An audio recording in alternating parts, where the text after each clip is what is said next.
4 in the morning, the Indian Ocean island of Diego Garcia. Two B-52 Stratofortress bombers were already taxiing toward the runway, their 8 engines howling in the tropical humidity. This was not a routine presence mission or a training flight.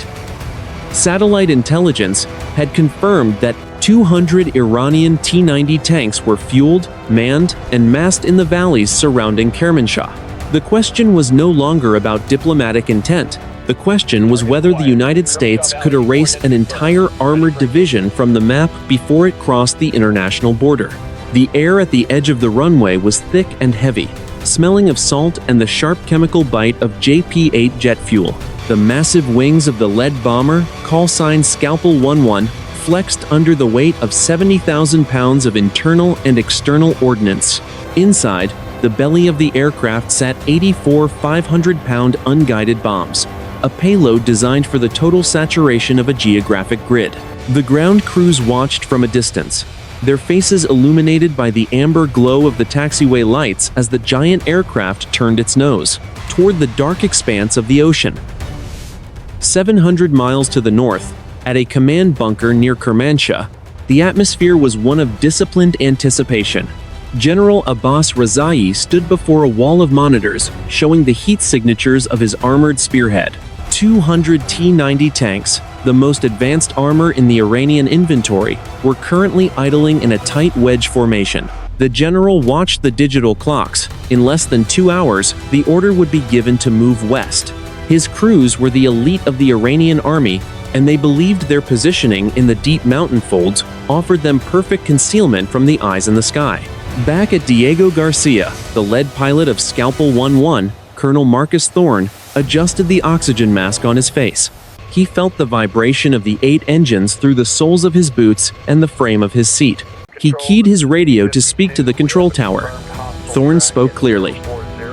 Diego Tower. Scalpel 11 is ready for departure. We are heavy and rolling. The controller responded immediately. Scalpel 11. You are cleared for takeoff. Wind is 5 knots. From the west. Godspeed. The throttles were pushed forward. The roar of the engines intensified until the sound was no longer a noise, but a physical pressure against the chest. The B-52 began its long, slow roll down the concrete. It took nearly 10,000 feet of runway before the wings finally generated enough lift to pull the 185,000 pounds of steel and high explosives into the air. Scalpel 12 followed 90 seconds later, its silhouette disappearing into the low tropical clouds. Inside the Combat Information Center of the USS Gerald R. Ford, currently positioned in the northern Arabian Sea, the takeoff was tracked in real time. Analysts sat in the blue light of their consoles, monitoring the electronic signature of the bombers as they climbed to 32,000 feet. The mission was clear. They were to fly north, refuel over the Gulf of Oman, and then enter Iranian airspace under the cover of a massive electronic warfare screen. The tactical objective was absolute. The Kermanshah tank farm was a kill box 3 kilometers long and 2 kilometers wide. If the bombers reached the release point, the 200 tanks would be subjected to a carpet bombing run, the likes of which had not been seen since the 20th century. The sensors on the Gerald R. Ford showed the Iranian air defense network was already active, with long-range radars sweeping the horizon. At 4:15 in the morning, the 2 bombers stabilized their altitude and turned their noses toward the north. Below them, the ocean was a vast sheet of black glass, broken only by the white wake of support ships. The crews began the long process of checking their navigation computers and arming the bomb racks. Every person in the cockpit knew that once they crossed the coastline, there would be no turning back. The iron weight of the payload was a promise that the landscape near Kermanshah would be fundamentally altered by sunrise. 4:20 in the morning, high over the Zagros Mountains. An RQ-170 Sentinel drone drifted in a silent orbit at 50,000 feet. Its multispectral sensors were locked onto the valley floor 12 miles south of Kermanshah. On the high-resolution thermal feed, the F-22 T-90 tanks appeared as bright, white-hot rectangles against the cooling earth. They were not hidden. To the drone's infrared eye, the heat signature of 200 idling diesel engines created a massive thermal plume that rose through the thin mountain air like a beacon. Inside a windowless control room at Creech Air Force Base in Nevada, thousands of miles away, a sensor operator watched the screen. He adjusted a dial, and the image sharpened. He could see the individual silhouettes of the tank commanders standing in their open hatches. He keyed his headset to speak to the mission controller. The operator spoke in a flat, rhythmic tone. "Sensor to control. I have positive identification on the target array. 200 primary targets, currently in a wedge formation at coordinates 34 degrees north, 47 degrees east. They are fueled and manned. They are not digging in. They are preparing to move." The mission controller responded from a desk 10 feet behind him. "Copy. Sensor. Relay the targeting data to Scalpel 1-1 and Scalpel 1-2. Strike package is currently crossing the coastline. Fleet Command has authorized the engagement. We are go for the primary objective." 30 miles to the west, near the city of Ilam, an Iranian radar technician sat in a darkened van shielded by camouflage netting. His screen showed the usual clutter of commercial air traffic over the Persian Gulf, but something else was flickering at the very edge of his range. It was not a solid contact. It was a series of ghost returns, disappearing and reappearing as the American electronic warfare aircraft began their work. The technician turned to his commanding officer, Captain Reza Mansour. "Sir, I have intermittent interference on the western corridor. It does not look like a system malfunction. It feels like active suppression. Something is masking the approach from the south." Captain Mansour leaned over the shoulder of his technician, his eyes narrowing. He was a veteran of a decade of electronic cat-and-mouse games. "Shift the frequency to the secondary band. If they are jamming us, they are hiding something large. Alert the regional command in Kermanshah. Tell them the sky is no longer empty." The technician's fingers flew across the keyboard. "I am seeing increased electronic noise across all frequencies, Captain. It is a massive signature. It is not just one fighter. It is a wall of interference." Inside the cockpit of Scalpel 1-1, the B-52 was now flying through a world of invisible energy. The electronic warfare officer, sitting in the cramped, windowless lower deck of the bomber, watched his displays. The E-A-18 Golf Growlers, flying miles ahead of the bombers, were screaming into the Iranian radar network with digital noise. They were flooding the Iranian sensors with millions of false returns, making it impossible for the surface-to-air missile batteries to achieve a steady weapons quality lock. Colonel Thorne felt the heavy vibration of the bomber as it hit a pocket of turbulence. The cockpit was lit only by the dull red and green glow of the instrument panels. Outside, the world was a void of absolute black. He could not see his wingman, Scalpel 1-2, but he knew. The second B-52 was exactly 2 miles behind and 500 feet below him. Thorne spoke into the interplane radio. "Scalpel 1-2. This is lead. Confirm you have the updated targeting grid from the Sentinel." The voice of the second pilot came back, clipped and professional. "Lead. This is 1-2. Data received and loaded. We have the kill box programmed. Fire control is slave to the GPS coordinates. We are 4 minutes from the initial point." "Copy," Thorne replied. "Arm the racks. Open the bay doors on my command." At 4:35 in the morning, the heavy steel doors on the belly of the first B-52 groaned as they began to pivot open. The internal temperature of the bomb bay dropped instantly as the freezing high-altitude air rushed in. Inside the racks, the 84 500-pound bombs hung like rows of dark, silent teeth. On the ground, the Iranian tank crews began to climb back into their vehicles. The order had come down from General Rezai. They were to begin their advance in 15 minutes. They had no idea that at 32,000 feet, the very air above them was about to be filled with 42,000 pounds of falling iron. The silence of the valley was broken only by the low rumble of the idling tanks. Then, from the western horizon, the first faint sound of jet engines began to drift over the mountain peaks. 4:45 in the morning, 10 miles inside the Iranian border. The strike package had crossed the threshold of the air defense perimeter. Leading the formation were 4 F-22 Raptors, flying at 50,000 feet. Their pilots were silent, their radars in passive mode. To avoid detection, they were the hunters, searching the darkness for the electronic signatures of Iranian interceptors. Below them, at 32,000 feet, the 2 B-52 bombers moved like heavy shadows, their vast wingspans carving through the thin, cold air.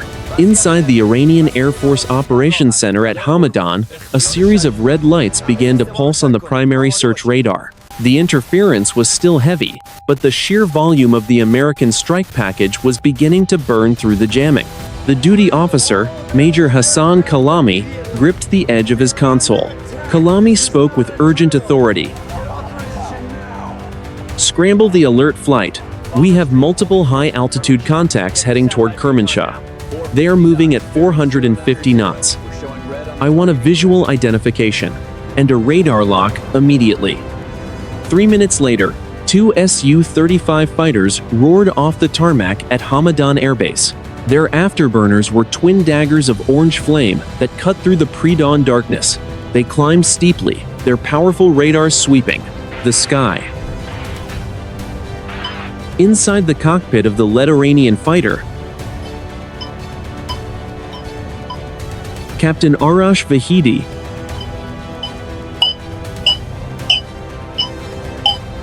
Vahidi spoke into his radio. "Command, this is Falcon 1. The jamming is intense. I am seeing multiple ghost signatures. Requesting vector for the primary contact." The ground controller responded. "Falcon 1. Targets are bearing 270. Altitude 32,000 feet. They are heavy bombers. You are cleared to engage if they do not deviate from their current course." Inside the cockpit of Scalpel 1-1, the electronic warfare officer called out, "Lead, we have 2 bogies climbing fast from the east, bearing 095, range 40 miles. They are searching for us." Colonel Thorne did not flinch. "Copy. Raven Flight, do you have eyes on the interceptors?" The lead Raptor pilot, call sign Raven 1, responded instantly. "Lead, we have them. They are Su-35 fighters.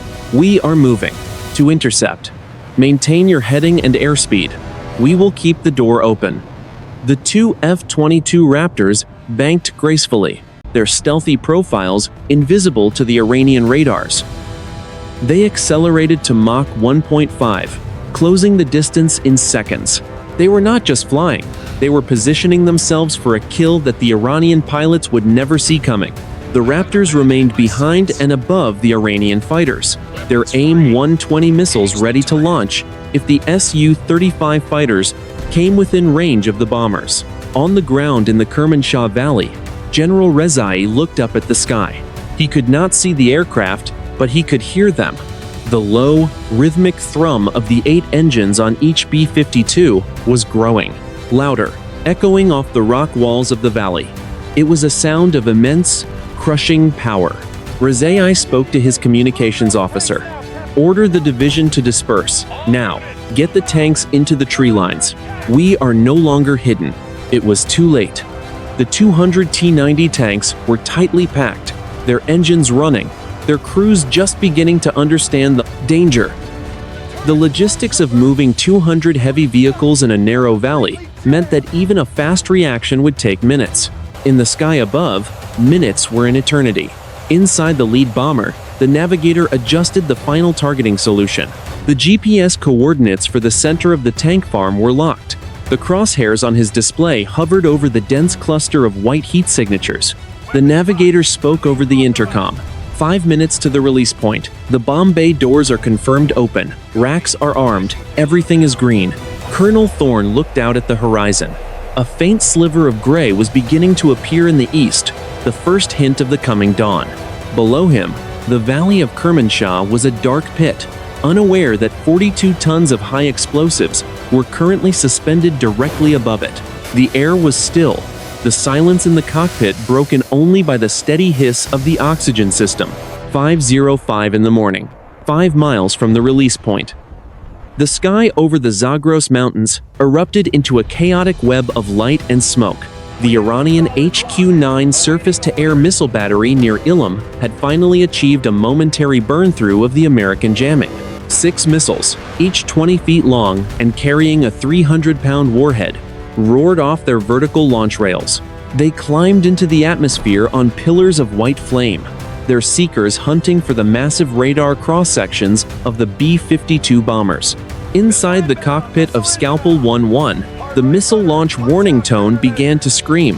It was a high-pitched, rhythmic chirping that filled the small space with an overwhelming sense of urgency. The electronic warfare officer's hands moved with blurred precision across his console, deploying bundles of chaff and activating the high-powered deceptive jammers. The electronic warfare officer shouted over the intercom, "Brake left, brake left." 6 inbound missiles, bearings 240. They have a solid track. Colonel Thorne hauled back on the heavy control yoke, banking the massive bomber into a steep 40-degree turn. The airframe groaned under the uncharacteristic stress, the rivets in the cockpit floor vibrating with a violent, metallic chatter. Outside, the sky was lit by the brilliant white streaks of the incoming interceptors. Thorne spoke into the radio, his voice strained by the G-forces. "Raven 1, we are under fire. Clear the corridor." The F-22 Raptors responded with lethal efficiency. They had already identified the location of the HQ-9 battery from its radar emissions. 2 Raptors banked and dived, releasing AGM-88 HARM missiles. These high-speed anti-radiation missiles homed in on the Iranian radar signals like bloodhounds. Seconds later, 2 massive fireballs blossomed on the ridgeline near Ilam as the radar vans were obliterated, instantly blinding the remaining surface-to-air missiles.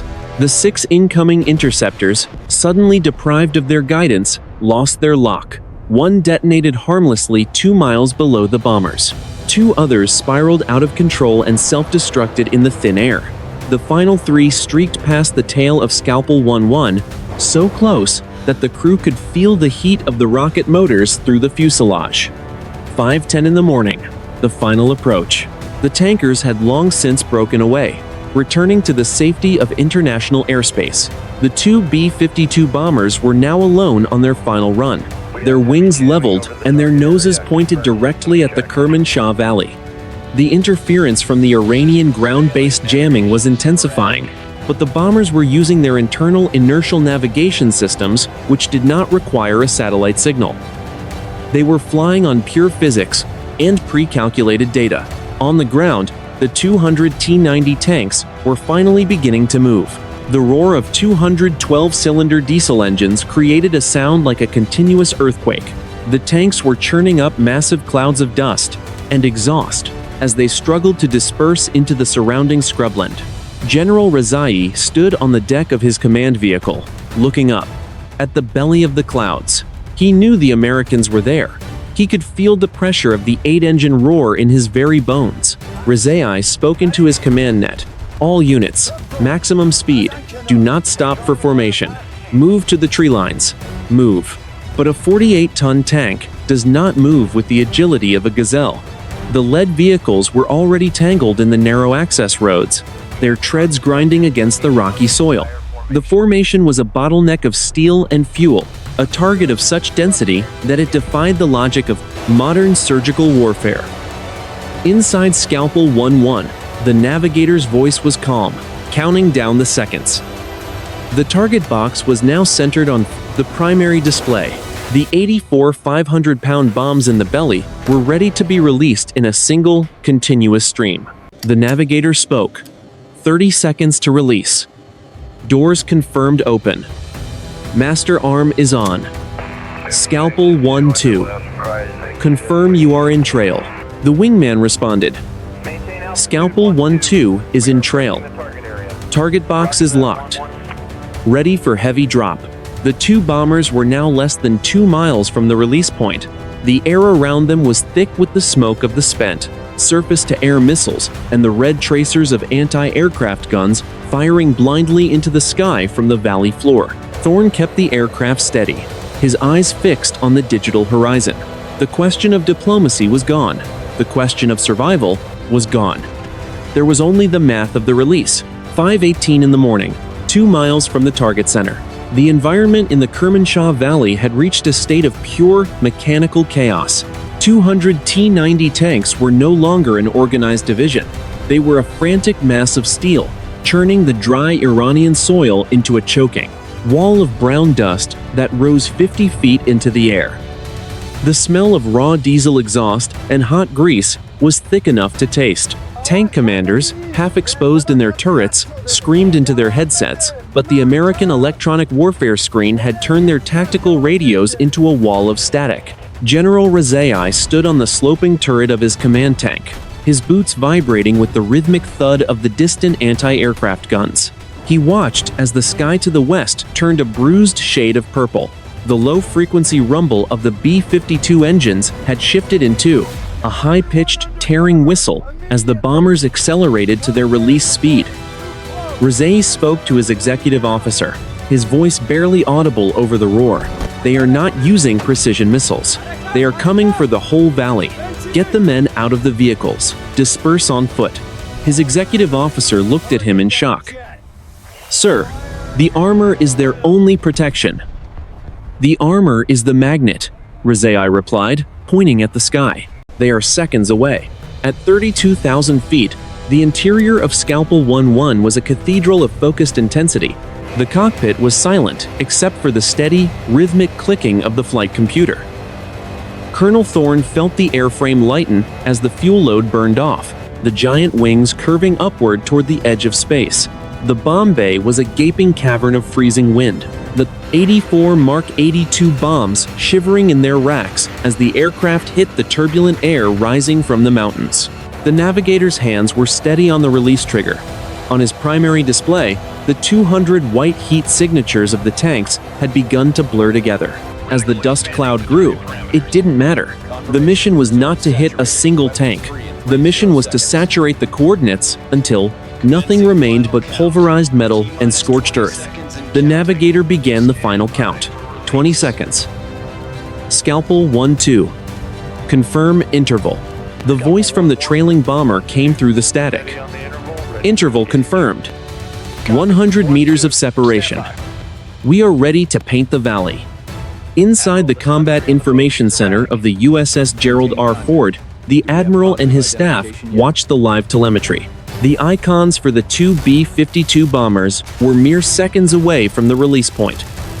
The entire electronic warfare suite of the Carrier Strike Group was now operating at maximum output, creating a 300-mile dome of digital interference to protect the bombers from any last-second interceptors. The air in the CIC was cold and smelled of ozone. No one spoke. They knew that within the next 60 seconds, the largest concentration of armored power in the region would either be destroyed or the mission would be recorded as a catastrophic failure of American air power. Thorne gripped the yoke. The horizon was now a sharp line of orange light as the sun began to peek over the Zagros peaks. The beauty of the morning was in direct opposition to the violence held in the belly of his aircraft. He could feel the tension in the airframe, the way the bomber seemed to hold its breath before the release. The navigator's voice was a whisper now. 10 seconds. 9. 8. 7. In the valley below, a young Iranian tank driver looked up through his vision block.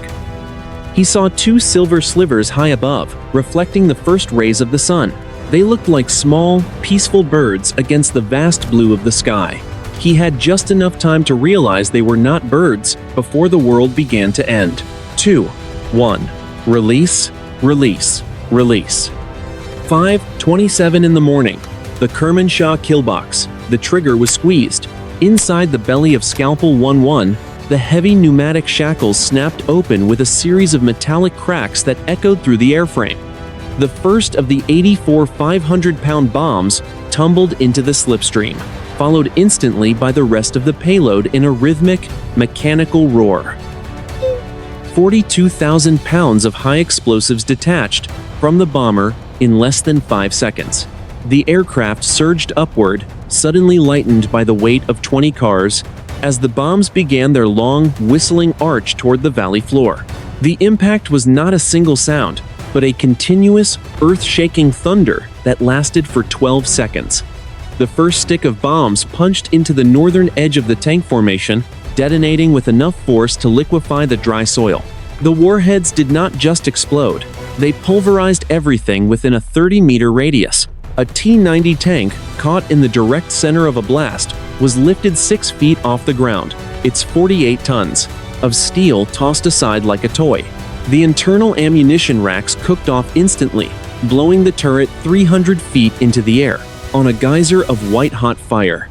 The Iranian division reacted in a spasm of terminal violence. Tanks that had not yet been hit attempted to fire their main guns at the sky, their crews blinded by the dust and the searing light of the explosions. The air was a chaotic tapestry of white smoke trails and red tracers.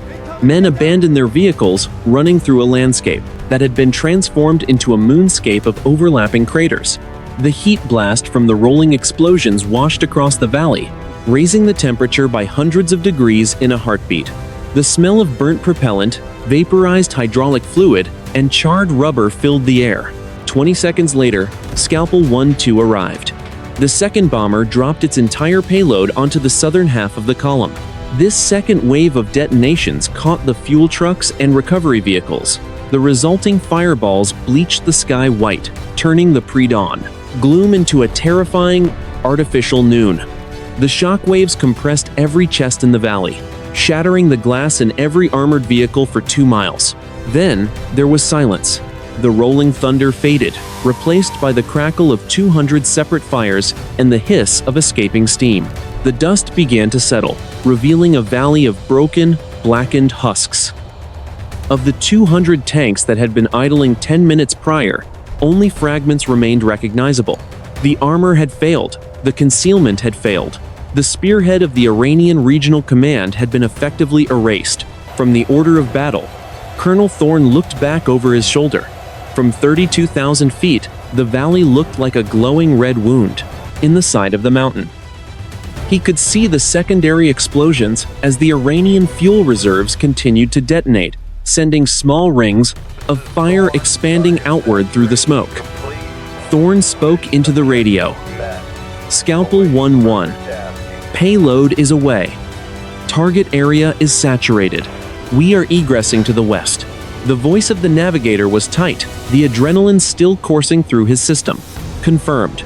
Scans show 0 movement in the primary grid. The division is gone, Colonel. Copy, Thorne replied.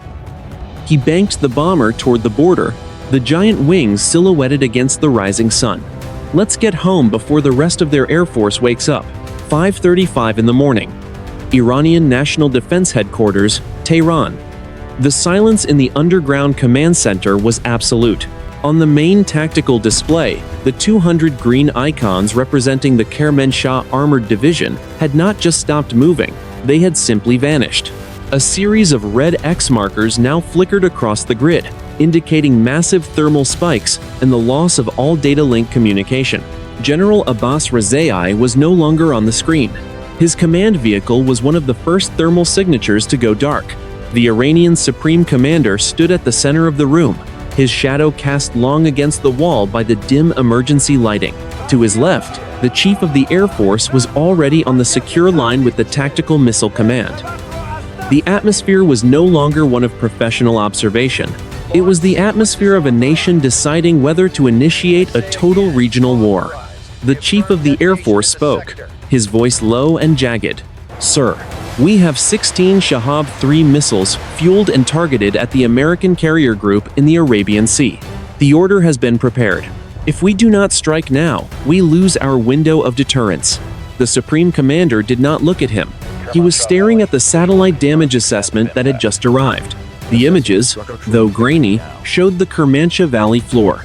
It looked as if a giant had dragged a rake through the earth, leaving behind a black trail of pulverized steel and fire. The American B-52 bombers had not just attacked a unit, they had demonstrated a capability to project mass destruction without the use of nuclear weapons. The Supreme Commander spoke, his voice surprisingly calm. If we fire those missiles, the Americans will not stop at a tank division. They will erase the ports, they will erase the refineries, they will erase the very ground we are standing on. But the loss of the division, the general countered. 200 tanks, thousands of men. We cannot let this stand without a response. The response is survival, the Supreme Commander replied. The Americans have shown us the price of our advance. We will pay it in pride, or we will pay it in the existence of our state, signaled the Western Command. All remaining units are to retreat 10 kilometers from the border. Shut down the radars. Do not give them a reason to finish the job. 600 miles to the south, inside the Combat Information Center of the USS Gerald R. Ford, the atmosphere had shifted. The radar technicians had noticed something unexpected. The Iranian interceptors, which had been climbing to engage the egressing bombers, were suddenly banking away. The long-range surface-to-air missile batteries were powering down, their electronic signatures disappearing from the American sensors. The admiral leaned over the tactical table. "What are they doing?" The electronic warfare officer looked up, his face pale in the blue light. "Sir, they are disengaging. Across the board. They are clearing the corridor. It looks like they are standing down." The admiral watched the screen for a long 10 seconds. He saw the icons for Scalpel 1-1 and Scalpel 1-2 cross back into international airspace. The pivot had occurred. The sheer violence of the carpet bombing run had achieved a psychological effect that a dozen precision cruise missile strikes could not. Both sides had looked into the abyss of total war, and the side that had taken the blow was the first to blink. The admiral spoke into his headset. "All units, maintain defensive posture. Do not pursue. Let the bombers come home. The engagement is over. 6 in the morning. 150 miles west of the Iranian coastline.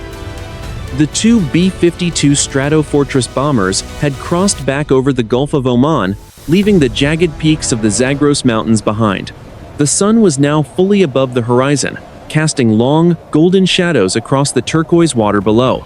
Inside the cockpit of Scalpel 1-1, the frantic energy of the combat run had been replaced by a heavy, bone-deep exhaustion. The air in the cockpit felt different now that the bomb racks were empty. The aircraft was lighter, more responsive, but the weight of what they had just done sat heavily on the crew. Colonel Thorne adjusted the trim of the aircraft, his eyes scanning the horizon for the KC-46 Pegasus tanker that would meet them for their final mid-air refueling. His flight suit was damp with sweat, and his hands felt stiff against the control yoke. He looked out the side window at his wingman. Scalpel 1-2 was tucked into a tight formation, its silver skin reflecting the morning light like a polished mirror. Thorne spoke over the intercom to his crew. "Everyone take a breath. We are in clear air. Check your systems and give me a status report." The navigator responded first. "Systems are green, Colonel. Fuel state is low but within limits for the rendezvous. I am looking at the initial post-strike imagery from the Sentinel drone now. It is comprehensive, sir." Thorne glanced at the small monitor on his console. The high-resolution black and white images from the RQ-170 Sentinel were coming through the satellite link. The Kermanshah Valley looked like a charcoal drawing. The neat rows of tanks were gone, replaced by a chaotic landscape of black circles and twisted metal. The thermal signatures of the fires were still bright enough to saturate the drone's sensors. There were no signs of life, no movement of recovery vehicles, and no attempts to reform the line. "Copy," Thorne said, his voice flat. "Send the data to Fleet Command. Let them handle the analysis." 6:30 in the morning. The Combat Information Center of the USS Gerald R. Ford. The blue-tinted room was filled with the low hum of cooling fans and the quiet murmurs of intelligence officers. The admiral stood in front of the primary tactical display, watching the digital playback of the strike. The sensors on the carrier had recorded the exact moment of the payload release and the subsequent thermal bloom that had signaled the destruction of the Iranian division. The admiral spoke to his chief of staff. "What is the status of the Iranian Western Command?" The chief of staff looked up from his tablet. "They have gone completely silent, Admiral. Our intercepts indicate they have ordered a general retreat of all support elements toward the interior. The armored threat to the border has been neutralized. They are not looking for a fight. They are looking to hide what is left. And our bombers? The Admiral asked. Scalpel Flight is currently refueling over the Gulf. The Chief of Staff replied, they will be back on the ground at Diego Garcia in 4 hours. The Raptors have already landed at Al Udeid. We have no losses, sir. The Admiral nodded slowly. He looked back at the screen, at the static images of the pulverized valley. He knew that the victory was absolute in a tactical sense, but the strategic consequences were just beginning to unfold. The destruction of 200 tanks in a single 10-second window was a message that would be analyzed in every capital in the world. It was a reminder of the raw, industrial power of the American air arm, a power that many had assumed was a relic of the past. Inside the cockpit of Scalpel 1-1, the refueling probe of the KC-46 tanker drifted into view. The massive bomber moved forward with practiced precision, the refueling boom connecting with a dull metallic thud. As the fuel began to flow back into the B-52, Colonel Thorne closed his eyes for a second. The mission was nearly over, but the silence of the valley stayed with him. He knew that for the rest of history, the name Kermanshah would be synonymous with the morning the iron fell from the sky. 2 hours after the strike, the White House Situation Room, Washington, District of Columbia. The air in the subterranean conference room was heavy, with the smell of stale coffee and the hum of high-end ventilation. The president sat at the head of the table, flanked by the Secretary of Defense and the chairman of the Joint Chiefs of Staff. On the monitors, the final battle damage assessment was being presented in high-definition color. The images, captured by a high-altitude RC-135 surveillance aircraft, showed the total devastation of the Kermanshah Valley. The 200 tanks were now nothing more than charred skeletons, their turrets blown off and their hulls ripped open by the sheer force of the 500-pound bombs. The chairman of the Joint Chiefs of Staff leaned forward, pointing to a section of the map. Mr. President, the Iranian armored division has been rendered combat ineffective. Our intelligence indicates that 95% of their primary assets were destroyed in the first 12 seconds of the engagement.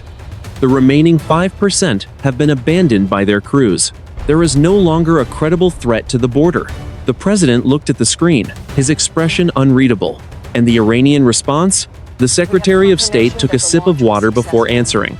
We have received a communication through the Swiss channel. Tehran is calling for an immediate ceasefire. They are characterizing the strike as a disproportionate act of aggression, but they have also confirmed that all their remaining forces have been ordered to pull back. They are not asking for a fight, sir. They are asking for a way to save face. The message we sent was clear, the Secretary of Defense added. We didn't use a scalpel, we used a sledgehammer. By choosing the B-52 bombers over precision cruise missiles, we demonstrated that we can erase their conventional military capability in a single morning without crossing the nuclear threshold. The psychological impact on their leadership is profound. 3 hours later, a military hospital in Hamadan, Iran. The facility was overwhelmed. While the tanks had been the primary targets, the shockwaves and secondary explosions had caused significant casualties among the support personnel and the infantry units stationed in the nearby tree lines. The halls were filled with the smell of antiseptic and burnt fabric. Young men, their faces blackened by soot and their uniforms torn, sat in silence along the corridors. They were the survivors of a storm they had never seen coming, a wall of fire that had descended from a clear blue sky. General Rezai's executive officer, Colonel Yassin, stood on the balcony of the hospital, looking toward the west. He could still see the thin columns of black smoke rising from the Kermanshah Valley on the horizon. His phone rang. It was the regional command. The voice on the other end was weary. Colonel, the order has been finalized. We are to begin the full withdrawal to the interior. All offensive operations are canceled. The Americans have agreed to a 48-hour stand-down period while we recover our dead. Yassin closed his eyes. And the tanks? What do we do about the division? There is no division left to recover, the voice replied. Leave the steel where it is. It is a graveyard now. Back at Diego Garcia, the two B-52 bombers were on their final approach. The landing gear lowered with a mechanical whine, locking into place. Scalpel 1-1 touched down on the concrete runway, its heavy tires screaming as they made contact with the earth. The massive drag parachute blossomed behind the tail, catching the wind and slowing the 100-ton aircraft to a halt. As Colonel Thorne climbed down the ladder from the cockpit, he felt the heat of the tropical afternoon hit him. The ground crew stood in a line, their faces filled with a mix of awe and relief. Thorne didn't say a word. He took off his flight helmet and looked at the scorched paint on the bomb bay doors. The mission had achieved its objective. The war had been stopped by the very thing that usually starts it, a display of overwhelming, undeniable violence. 3 days later, the Pentagon, Arlington, Virginia. The tactical maps in the Hall of Heroes had been updated to show a complete cessation of hostilities along the Iranian border. The Kermanshah Valley, once the staging ground for a major regional offensive, was now designated as a restricted zone. High-resolution satellite imagery continued to stream into the building, showing the slow, methodical process of Iranian recovery teams moving through the wreckage. They were not salvaging equipment, they were recovering the remains of a generation of tankers. In a quiet office overlooking the Potomac River, a group of senior strategic analysts sat around a wooden table. They were reviewing the after-action report of Operation Iron Scythe. The document, bound in a simple gray cover, contained the cold, mathematical reality of the engagement. 200 tanks destroyed. 0 American casualties. Total duration of the kinetic phase, 7 minutes. One of the analysts, a retired Air Force general, tapped a finger on the summary page. The history books will focus on the destruction of the armor, but the real story is the logistics. We moved 2 bombers from a remote island, synchronized them with stealth escorts and electronic warfare assets, and executed a massed carpet bombing run. In an era of precision-guided munitions, we proved that quantity has a quality all its own when it is delivered with total air and electronic supremacy. Another analyst nodded. The Iranians believed their T-90 tanks were the ultimate deterrent. They thought the mountain terrain made them untouchable. They calculated their strategy based on a war of inches and minutes. They weren't prepared for a war of acres and seconds. The B-52 is 60 years old, yet it remains the most terrifying weapon in our inventory because it doesn't just hit a target. It deletes the environment the target exists in. 5,000 miles away, on the Iranian side of the border, the dust had finally settled. The charred skeletons of the tanks had begun to rust in the dry mountain air. Their steel hulls turned a deep, burnt orange. Local villagers had begun to return to the outskirts of the valley, looking down into the craters that were 20 feet deep and 50 feet wide. The silence was absolute, broken only by the wind whistling through the torn metal of the turrets. General Abbas Rezai's name was mentioned in a short, formal announcement from Tehran. He was listed as killed in the line of duty, a professional epitaph for a man who had been caught in the crosshairs of history. His division, the pride of the Western Command, existed now only as a series of serial numbers in a lost inventory. The regional power balance had not just shifted. It had been crushed under 20 tons of falling iron. At Diego Garcia, the crews of Scalpel 1-1 and Scalpel 1-2 were already preparing for their next rotation. The bombers sat in their hangars, their engines cooled, and their bomb bays closed. There were no victory parades, no medals presented in public ceremonies. The nature of the mission was such that it would remain classified for years, a silent lesson in the effectiveness of overwhelming force. Colonel Marcus Thorne stood at the edge of the runway, watching the sun set over the Indian Ocean. He thought about the young tank driver he had seen in the thermal feed, the one who had looked up just before the release. He wondered if that boy had ever seen the ocean, or if his world had been defined by the brown hills of Kermanshah and the interior of a steel box. Thorne knew that the success of the mission was measured not by the tanks they had destroyed, but by the missiles that had not been fired in retaliation. By choosing to be devastatingly effective in one small valley, they had prevented the devastation of an entire region. It was a paradox of modern warfare. The more violent the strike, the more likely the peace. The sky turned a deep, bruised purple. the same color the Zagros Mountains had been on the morning of the strike. The iron had fallen, the message had been delivered, and for now, the world was quiet. But history had shown that the silence between reloads is often the loudest sound of all.